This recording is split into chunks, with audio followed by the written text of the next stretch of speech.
Our lectionary has presented us with this saying of Jesus from Luke 14, which obviously presents a lot of problems in terms of how to understand it. Could list a bunch of the reasons why we would pause at this passage. One could be how Jesus says in the Gospel of John, uh, they will know you are my disciples by your love. So, what is up with talking about the need for hate? How does that fit when the man we call the rich young ruler comes to Jesus and asks, what must I do to inherit eternal life? Jesus says, well, what about the commands? And one of them he lists is honor your father and mother. So if he's saying things like that, how then do we read these statements by Jesus about discipleship and particularly about hate? How do we understand this? I think in the past, I have had a tendency to not take seriously enough the gravity of his use of the word hate. In my attempt, I know in the past to try and make sense of this, I have said, well, the contrast between the love we have for God and the love for other things is so great that in comparison, it seems like it must be hate. Right. In other words, it's kind of like love these other things so much less that there's this great chasm between it. Well, that was not a very good attempt, I would say, because it doesn't take seriously enough the language. And certainly Luke, as he writes his gospel, is very aware of the language he's using, the way he's saying, this is what Jesus said. And so it can't be simply love less, love in a much lesser degree. Why use the word hate?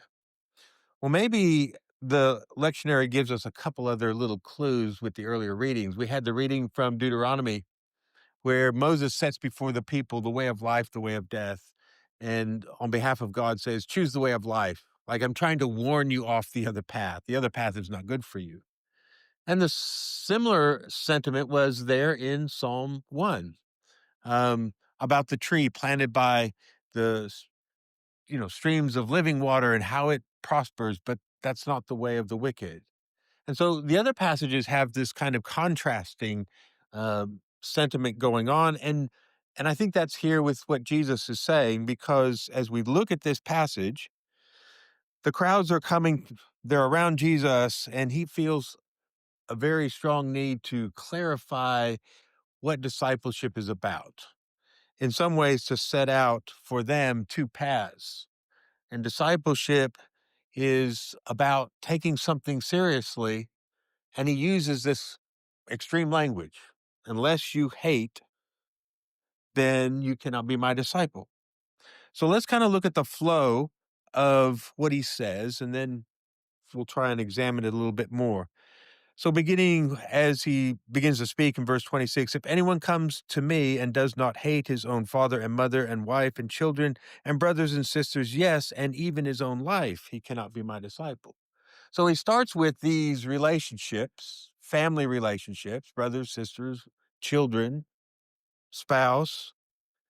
But then he moves on and says, even your own life, which is not about relationships, or at least not in the same sort of manner, kind of the way you relate to yourself. You could say, well, it's how I relate to myself. These are relationships with others, but he applies the hate as well to one's own life. Then he says in verse 27, whoever does not carry his own cross and come after me cannot be my disciple. And that itself is a bit of a mysterious statement. We often ask ourselves, well, what does it mean to bear the cross? What does it mean to take up the cross? And there's a lot of things we can say, and they're all helpful and they're all good. I don't know there's a single answer. Perhaps it can be hardship. Perhaps it is bearing a kind of burden, maybe that's put upon us, or one that we accept. We can talk about it in different ways. Then he moves on and gives a couple examples about someone needing to think ahead and prepare and really be aware of the choice they're making, what they're doing. And so he uses this example of someone building a tower, constructing something, needing to plan ahead. Can I actually complete it? And uses another example of a king facing a battle against an opponent, another king, and having to decide, can I really win? If not, maybe I should seek terms of peace rather than go to battle of a conflict I cannot win. And then finally, in our reading, verse 33, so then, which is kind of the summary, right? So then, none of you can be my disciple who does not give up all his own possessions.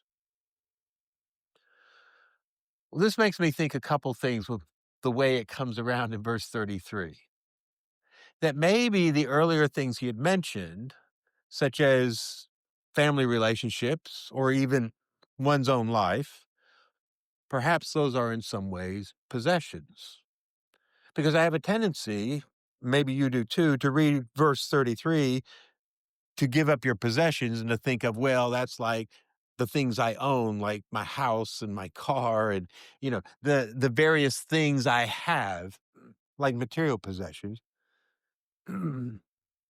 But perhaps the possessions include my relationships. Don't I often think of my life as, well, it's my life. I can do with it what I want. It's my life. I possess it. Maybe verse 33 is indicating that what he's been talking about is various types of possessions, not simply material possessions, not wealth, but also the relationships and how we relate to others and how we even think of our own life. Do I see these then as possessions? And if that's what he's saying, what does it mean to give them up? So I've been thinking about it this week. And one of the things I concluded as I was thinking about how others and their relationships and my relationship with them might be considered a possession is I realize maybe it's not who they are, but who they are, as it were, to me. So when he's talking about unless you hate these others, he's not talking about who they are in themselves. He's talking about perhaps the way I perceive their relationships to me, the kind of function they have in my life. Maybe there's a way in which I want to possess these relationships because they have a certain meaning. And maybe the meaning they have is really very much all about me. Maybe it's kind of a self centered thing.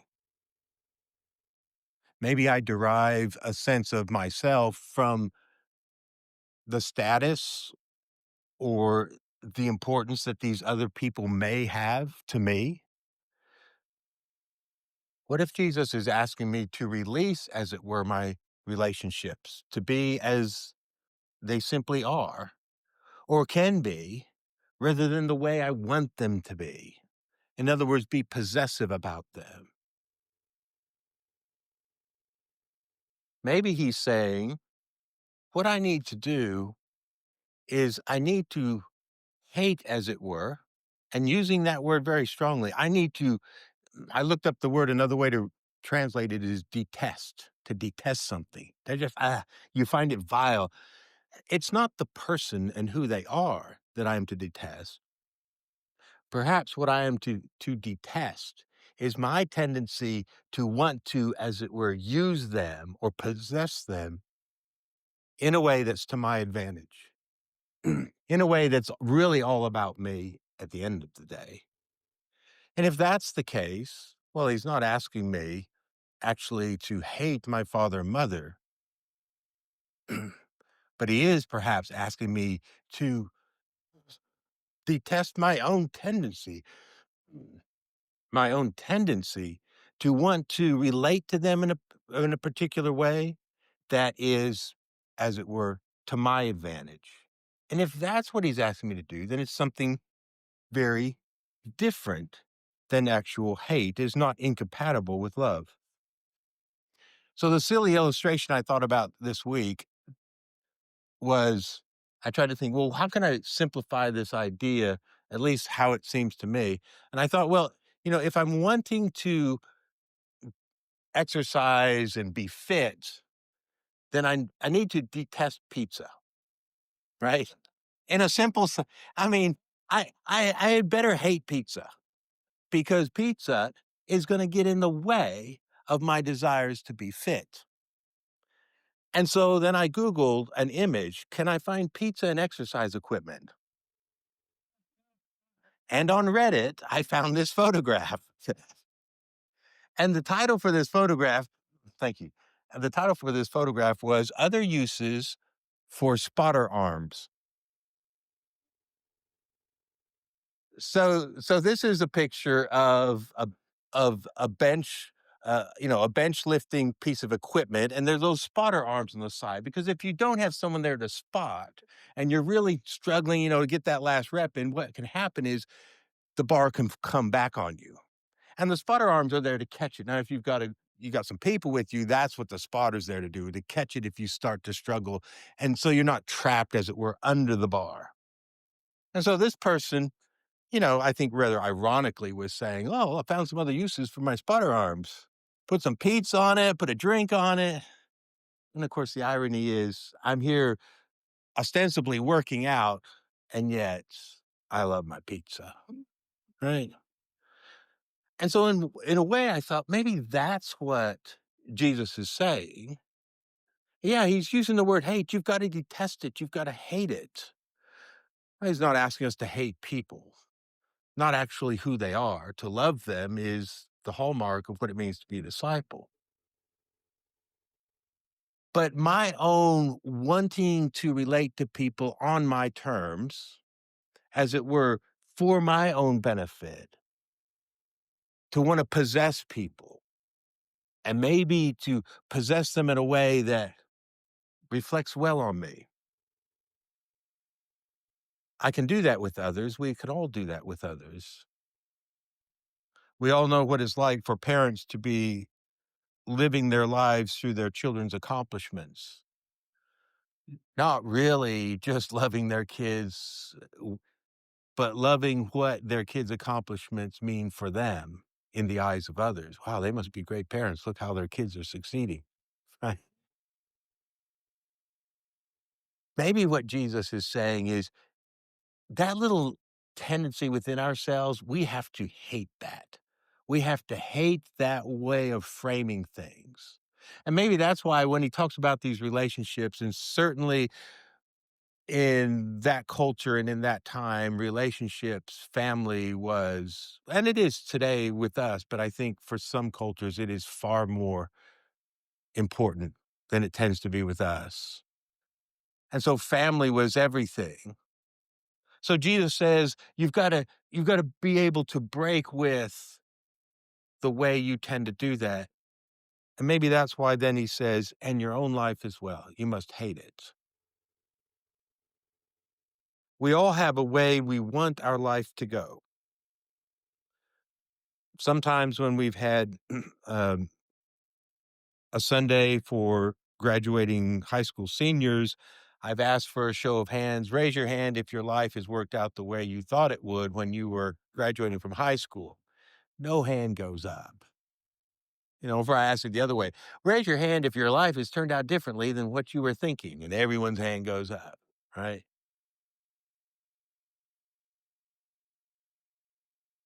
And I think that Liesel has brought this out in the way she's planned the service is several times she's mentioned something in the reading or what she's chosen, that idea of I have to let go of my life the way I want it to be. Doesn't mean it'll turn out worse, but it will not be what I wanted. And I think what Jesus is getting to about discipleship is, yes, you truly have to detest your own agenda for yourself. If you really want to follow him, then you've got to let go of how you want things to go and just somehow let yourself rest in what it is that he's going to do in your life. Again, it doesn't mean it's going to be worse. It may, in fact, turn out to be surprisingly better than you would have thought. But that idea of letting go, there's an irony in what Jesus is saying. because on one hand, he says you really need to, and count the cost. You need to look at, and he uses those two examples of what you're trying to do, and really think about, am I going to be able to do it? But the irony is, none of us know what it's going to be. I mean, none of us know on the front end when we're trying to say, okay, I'm going to follow Jesus. None of us know really what that's going to be. So, ironically, on one hand, I'm to count the cost and look at what it might require. But on the other hand, I'm completely ignorant of what it's going to require. So, I really can't consider the specifics. The best I can do is consider what might be possible. And I can ask myself, would I be willing to accept what would perhaps turn out to be different? I have no idea how it's going to turn out. I really don't know what it means to follow Jesus. I will find out along the way. But am I at least willing to consider, what if it's not what I want? Am I going to be okay with that? What if the cross that I bear is not what I thought it would be? Will I be okay with that? When Jesus says at the end, you cannot be my disciple unless you give up all your possessions, I think maybe what he means is to no longer have these things as our possessions, but to receive them as gifts. I mean, it seems from his interactions with numerous people, with his own disciples, with others who were his followers, he did not require everyone to literally divest themselves of all and each and every possession they had. There were in fact people of remarkable means who were his disciples, and he didn't ask them to do that. So in what sense does he mean give up? I think we release them as what I possess and let them be simply what I receive. Because that which I hold as a gift is different than that which I think I really own. One is that posture of realizing it is only through God's grace and goodness that I have anything, even my life itself. My life itself is a gift. I might think that, oh, well, I possess it. I don't possess it. I have received it. And it will be different if I give it up as a possession and simply let it be the gift of my own life that I've been given. Do I still, in a sense, have it? Well, of course, but I hold it in a different manner. And I think maybe that's what he's getting at about relationships, about one's own life, about what happens as our following Jesus unfolds before us, as we discover what it means for us to pick up a cross and bear that and to follow him. Jesus is making, and I don't want to somehow diminish it, an extreme call about discipleship. He uses the word of hate or detest. If I can learn to detest my own tendency to want to grasp everything and hold it for myself and to myself and on my terms, then maybe I have found what it means to be a disciple. Because that is my tendency. I want to be the one who makes the determination about what will be and how it will be, to make the choices and not to be simply given over to a life of faith in God. So when we think about Jesus's call here, there is a time to hate. And what is it? It is our own proclivities, our own tendencies, our own controlling nature, our unwillingness to let God be God. That I need to hate, whether I am doing that about relationships or about my own life or about anything I consider myself to possess. If I can learn to hate my own controlling, possessive tendencies, then I can learn to love as God does. Because God is anything but controlling. I mean, the things we confess about God, God's omniscience, omnipotence, is he's all powerful, he's all knowing, he's all present. For being all everything, everywhere, all the time, it certainly seems like he's not controlling much, right? Because look at all the people who seem to be flagrantly in opposition to what he is about. And I look at myself and think when I'm flagrantly in opposition, when I clearly am not following God or doing what God wills, he seems to not be very controlling about me, forcing me to do anything, but rather loving me in this kind of non-controlling, non-possessive way. How can I respond to Jesus's ultimate call to love except I learn also to hate my tendencies to want to grip it so tightly? When I learn to release my own grip on everything, then I think I can love. And as Jesus says, and they will know you are my disciples by your love.